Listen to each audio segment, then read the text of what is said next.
السلام علیکم. دس از مس فائزہ نواز. آج ہم لوگوں کے پاس ہے یونٹ نمبر 8. ٹاپک ہے ہم لوگوں کا stopping by woods on a سنوئی evening. ایک برفانی شام کو جنگل کے پاس رکنا. اس کو لکھا ہے رابرٹ فراسٹ نے. رابرٹ فراسٹ ایک امریکی شاعر تھا اور اس کی شاعری کا مرکزی خیال فطرت ہے، اور فطرت کے ذریعے اس نے اپنے زمانے کے جو فلسفیانہ مسائل تھے ان پر روشنی ڈالی ہوئی ہے. تو ہم یہ کہہ سکتے ہیں کہ رابرٹ فراسٹ جو ہے یہ علامتی شاعری کرتا تھا. یہ فطرت کے ذریعے اس دور کے مسائل کو اجاگر کرتا تھا. اور اس کی یہ جو نظم ہے stopping by woods on a سنوئی evening, یہ نظم فطرت کی پرکشش اور اس کی ہیجان انگیز خوبصورتی کی طرف اشارہ کرتی ہے، لیکن ساتھ ہی ساتھ ہماری جو روزمرہ زندگی کے کام ہیں ان کو جاری رکھنے کی طرف بھی اشارہ کرتی ہے. تخیلاتی دنیا بہت پرکشش ہے، لیکن انسان کو حقیقی اور تخیلاتی دنیا میں توازن برقرار رکھنا چاہیے. یہ تو تھا اس نظم کا مرکزی خیال. اب اس کی جو تفصیل ہے وہ ہم دیکھتے ہیں. پیج نمبر ہے ہمارے پاس ٹیکسٹ بک کا 82. Whose woods these are? I think I know. Woods mean jungle.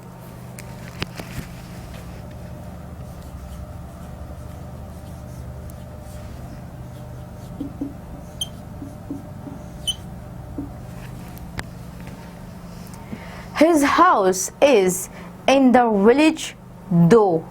Though mean agarche.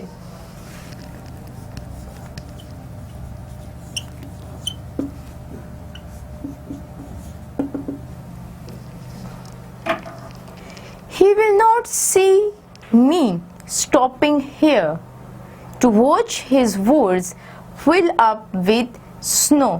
Fill up bhara hua.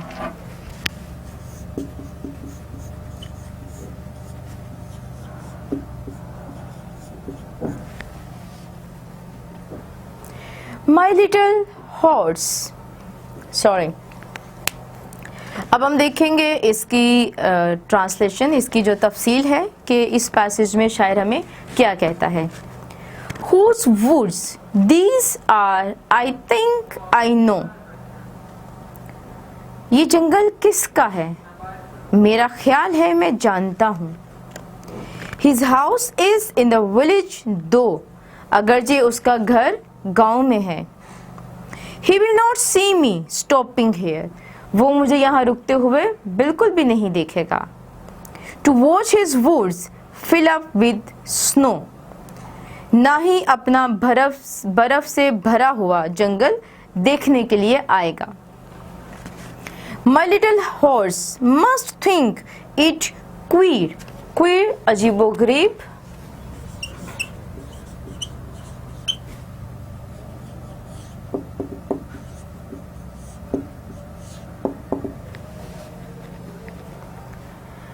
To stop without a farmhouse near, between the woods and frozen lake. Frozen